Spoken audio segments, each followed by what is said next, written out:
In today's video, I'm going to teach you how to clone epics in Jira.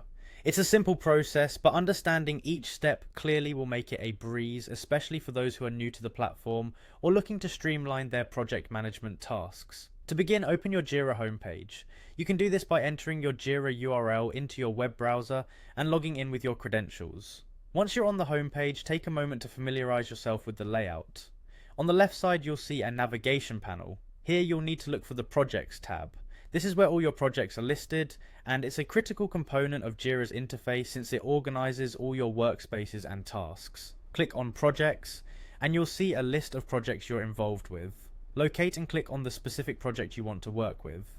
This will direct you to the project's dashboard where you can see all the related tasks and issues. Your next step is to find the Issues tab within this project's menu. Clicking on Issues will bring up a complete list of tasks and issues associated with the project, making it easier for you to find exactly what you need. Now, you'll need to locate and click on the epic issue you intend to clone. An epic in Jira is essentially a large body of work that can be broken down into smaller tasks known as stories or issues. By clicking on the epic's title, you'll open up a detailed view of its contents, which is where you'll perform the cloning operation. Once inside the epic issue, direct your attention to the top right corner of the screen. Here, you'll notice a 3 dots menu button, often referred to as the More options button.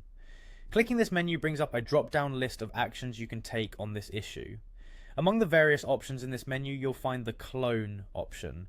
Select it to begin the cloning process. Jira will then prompt you to input the new details for your cloned epic. You'll fill in the summary, providing a concise description that distinguishes this cloned issue from its original. Next, assign the issue by adding an assignee. This is the person responsible for handling the cloned epic. You should also specify a reporter, the individual who has oversight or requested the issue be cloned. These fields help maintain clarity and accountability within your team. Finally, after ensuring all the necessary fields are appropriately filled out, click on the Clone button to finalize the process. Your epic will now be duplicated, complete with its new assignments and summary, ready for you or your team to work on. By following these precise steps, you'll easily clone epics in Jira, aiding in effective project management and task organization.